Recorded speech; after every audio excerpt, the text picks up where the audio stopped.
안녕하세요 여러분, 백영기 목사입니다. 오늘 여러분들과 함께 요한복음 살펴보겠습니다. 요한복음 14장 25절부터 31절까지입니다. 지금 우리가 보고 있는 파트는 어디죠? 네, 우리가 지난번에 살펴본 것처럼 예수님의 고별사 중에서 보혜사 성령을 너에게 주리라 14장 15에서 31절 파트, 그 중에서 오늘은 마지막 파트에 해당되겠습니다.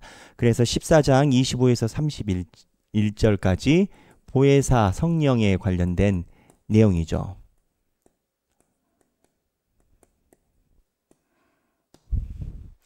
네, 보혜사라는 의미는 대신, 우리를 대신해서 강구해 주시는 분, 그리고 우리의 죄를 대신 감당해 주시는 분, 이러한 의미를 가지고 있습니다. 사실 신학적으로 이 보혜사라는 단어가 아직도 정확한 뜻이 무엇이냐에 대해서 의견들이 분분합니다. 그만큼 이제 보혜사라는 이 단어가 구약에 없었던 단어이고요. 신약에 형성이 되면서 많은 연구가 가능할 만한, 좋게 얘기를 하면 열린 단어, 열린 결말이고, 좀 다른 측면으로 얘기를 하면 명확하게 정의가 안 되어 있는 단어 중에 하나입니다. 근데 여기에 우리가 양면성이 있음을 알아야 됩니다. 하나님의 속성에 대해서 정확하게 정의가 되면 그것도 하나님이 우리의 인지 범위 안에 있다라는 얘기입니다. 그러니까 정확하게 무언가 이야기를 하는 것이 우리에게는 시원할 줄 몰라도, 시원하다는 얘기가 우리 안에 생각, 범주 안에 하나님이 계시다라는 역설을 가지고 있습니다. 그래서 하나님에 대한 신성도 마찬가지고 성령님에 대한 이러한 것들도 어느 정도는 정확하지만 어느 정도는 불분명한 그러한 애매모함이 신학에는 언제나 있습니다. 그 중에 하나가 단어가 보혜사 성령님입니다. 오늘 14장 25에서 31절인데 제가 하나하나 보면서 여러분들과 이야기를 하겠습니다. 14장 25절입니다. 내가 아직 너희와 함께 있어서 이 말을 너희에게 하였거니와, 26절, 보혜사 곧 아버지께서 내 이름으로 보내실 성령, 그가 너희에게 모든 것을 가르치고 내가 너희에게 말한 모든 것을 생각나게 하리라. 자, 여기서 우리가 봐야 되는 게 있습니다. 성령, 보혜사 성령의 일이 뭡니까? 가르치고, 처음에는 모든 것을 가르치고, 두 번째 생각나게. 생각나게가 사실은 잊어버린 게 아니라 이해를 못한 거예요. 깨닫게 하는 겁니다. 이제 성령의 핵심 일이 이거예요. 성령의 핵심 일이 이거예요. 그러니까 성령님의 핵심 일은 뭐냐면 바로 하나님의 말씀을 깨닫게 하는 겁니다.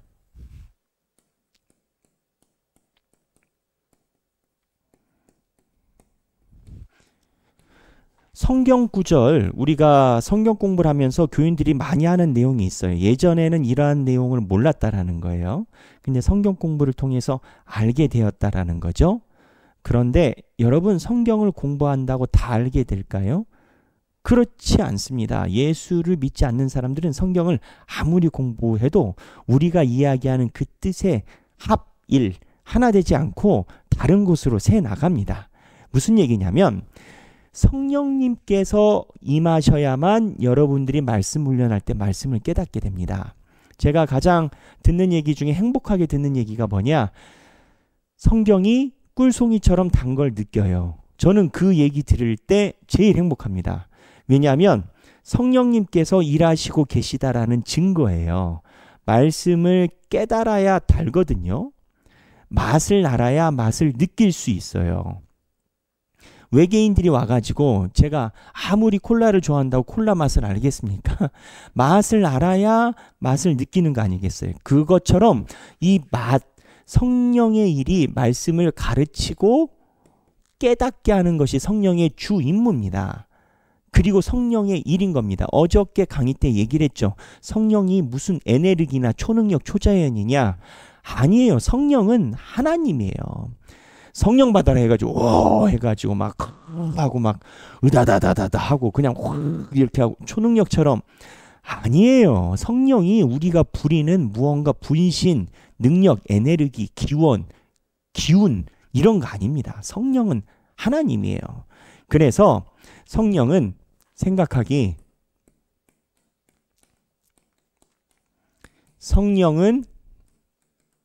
성령의 일은 뭐다? 말씀을 깨닫게 하신다.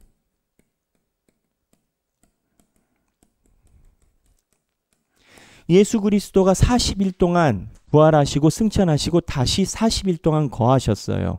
누가복음의 기록에 의하면 40일 동안 거하시면서 예수님이 뭘 하셨어요? 성경 가르치셨어요. 예수님이 성경을 가르치시고 제자들이 성경을 배웠어요. 왜 성경을 가르치시게 했어요? 하나님이 말씀해 주신 그 말씀 안에서 신앙을 봐야 하나님을 바라보는 거예요. 즉 성령은 말씀을 보고 깨닫게 하는 거고, 좀 역설적으로 과하게 얘기를 하면 성령 받았다 해놓고 말씀으로 오지 않으면 성령 받은 게 아닌 겁니다. 성령은 말씀으로 집중하게 만들어요. 제가 가끔 그런 사람 많이 봐요. 성령 받았대요. 은사 체험했대요. 으더더더해요. 금식도 해요. 그 다음에 본인이 이야기하는 모든 경건 운동해요. 아침에 일어나서 뭐 해요. 근데 성경 안 봐. 성경의 구절에 대해서 관심이 없어. 그러면 제가 장담합니다. 몇 년 걸리지 않아서 신비주의로 빠집니다. 신비주의는 신앙이 아닙니다. 신비주의는요, 종교심이에요. 여러분, 신비한 현상은요, 불교에도 있고요, 유교에도 있고요, 심지어 무당한테도 신비한 현상이 있어요. 신비한 현상이 신앙을 이야기하는 게 아닙니다. 성령을 체험했다라는 것이 특별한 에너지를 받았다라는 그 고백이 아닙니다. 성령을 받았다라는 것은 모양은 다를 수 있어도 결론은 하나예요. 그게 뭐냐? 말씀을 깨닫게 하신다. 역설적으로 여러분들이 말씀 안에서 하나님의 임재하심을 느끼고 깨달음을 얻는다면 그거는 바로 여러분들의 힘이 아니라 누구의 일이다? 성령의 일이다. 여러분들이 지금 말씀 훈련하면서 하루하루 말씀이 재밌어지신다. 백영기 목사의 일이 아니라 성령의 일이다. 성령이 여러분들을 인도하시는 거다. 이렇게 보셔야 성경에 맞는 겁니다. 그래서 자, 여기 보면 다시 27절, 그러고 나서 평안을 너희에게 끼치노니 곧 나의 평안을 너희에게 주노라. 내가 너희에게 주는 것은 세상이 주는 것과 같지 아니하고 너희는 마음에 근심하지도 말고 두려워하지 말라. 자, 성령이 오셨어요. 성령이 하는 일이 말씀을 깨닫게 해요. 근데 말씀을 깨닫으면 뭐가 오냐면 27절에 평안이 와요. 평안이 와요. 말씀 후 평안.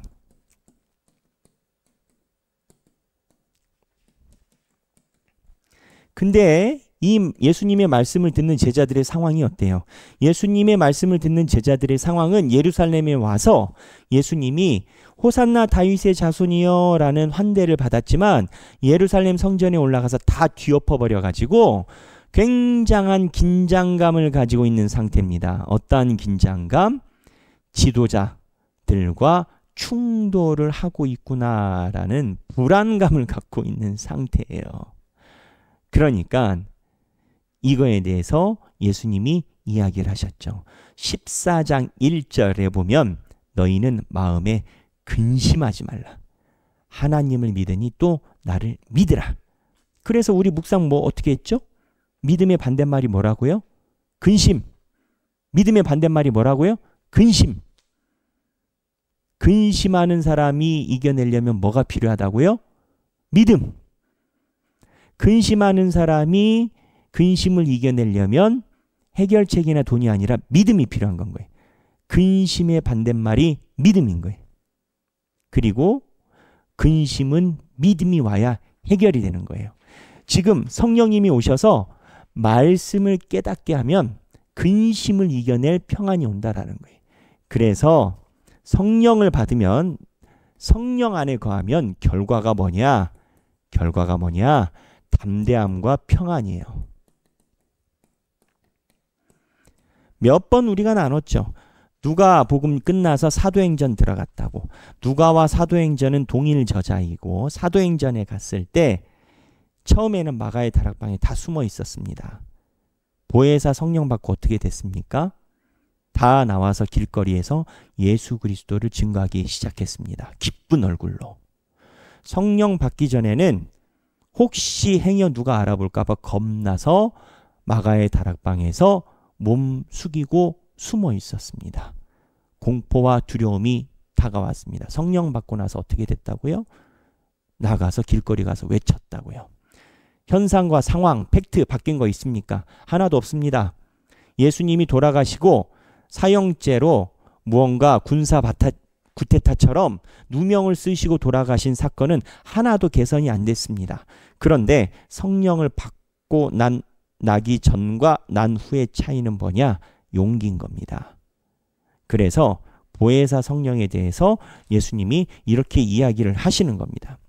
그래서 우리가 가지는 용기는 내 힘으로는 용기 못 가집니다. 성령님이 힘을 주셔야 용기가 나는 겁니다. 용기가 있는지 하는 거하고 용기가 있는 건 다릅니다. 그 용기는 하나님을 의지해야만 나오고 그 용기는 성령님을 통해서 얻어지는 겁니다. 여기 보면은 28절에 여기 27절에 평안을 너에게 끼치노라 마음에 근심하지도 말고 두려워하지 말라. 28절 내가 갔다가 너희에게로 온다 하는 말을 너희가 들었나니 나를 사랑하였더라면 내가 아버지께로 감을 기뻐하였으리라. 아버지는 나보다 크심이라. 그러니까 예수님이 잠깐 있는 동안에 근심하지 말라. 왜?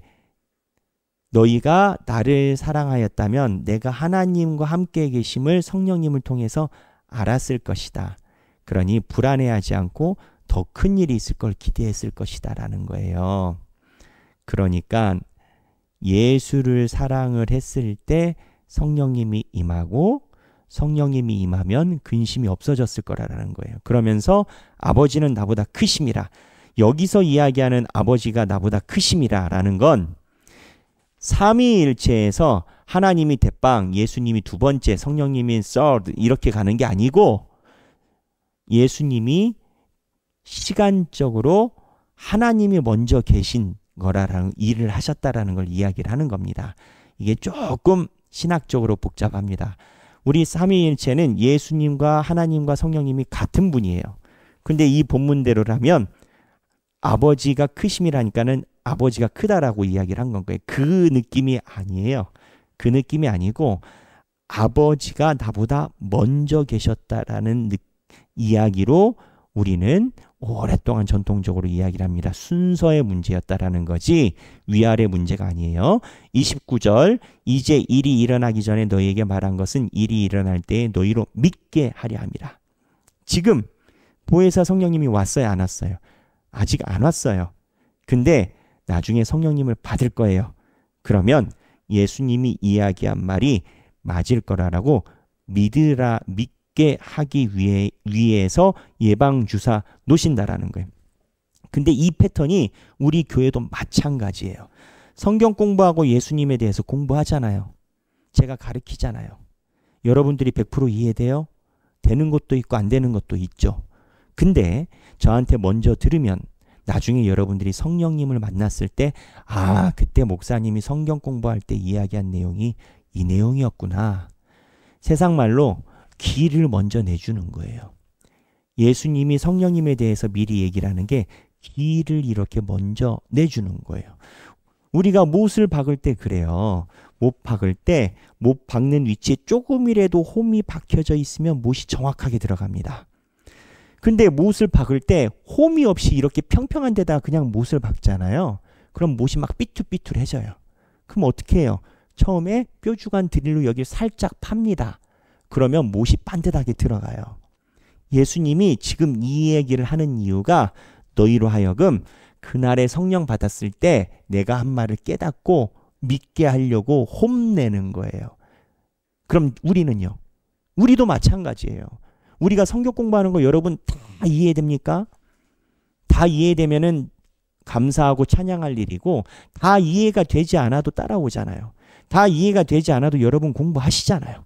모르는 건 모르는 대로 공부하고 아는 건 아는 대로 공부하잖아요. 그 이유가 뭐냐?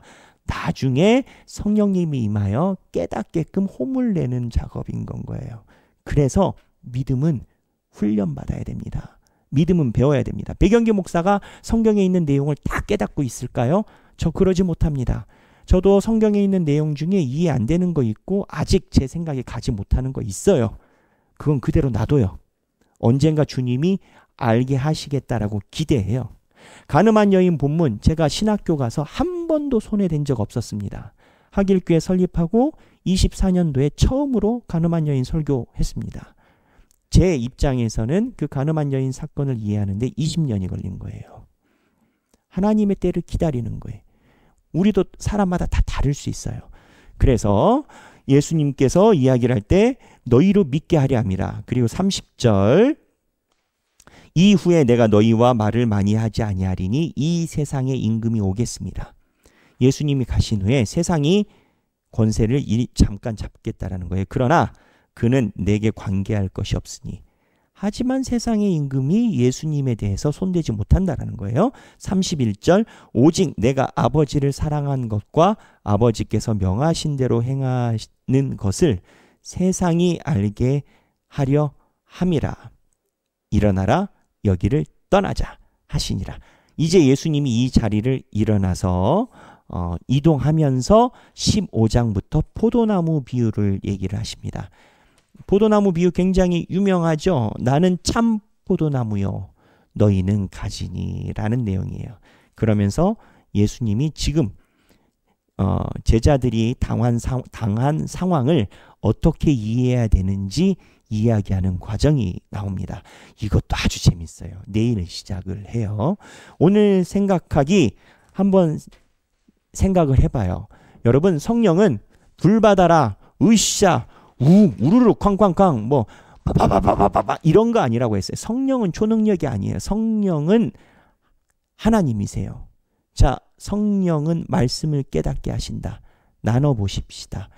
내가 예전에는 깨닫지 못했던 말씀을 성령님을 통해서 알게 된 내용을 나눠보면 좋겠어요.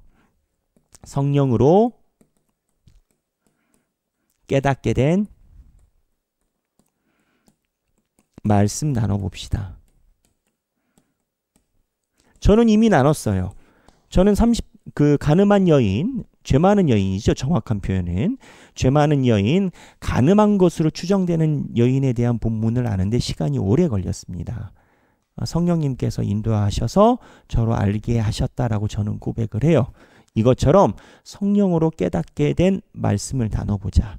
오늘 여러분들이 함께 하시면 좋겠습니다. 오늘 칼빈의 매일 묵상 칼빈에 있는 매일 묵상도 나눠보려고 해요. 칼빈에 있는 매일 묵상에 보면 기도에 항상 힘쓰라 라고 얘기를 해요. 결국 성령님의 역사는 기도 중에 일어납니다. 칼빈에 있는 매일 묵상도 같이 보시고 행복한 성경 읽기 되시길 바랍니다. 감사합니다.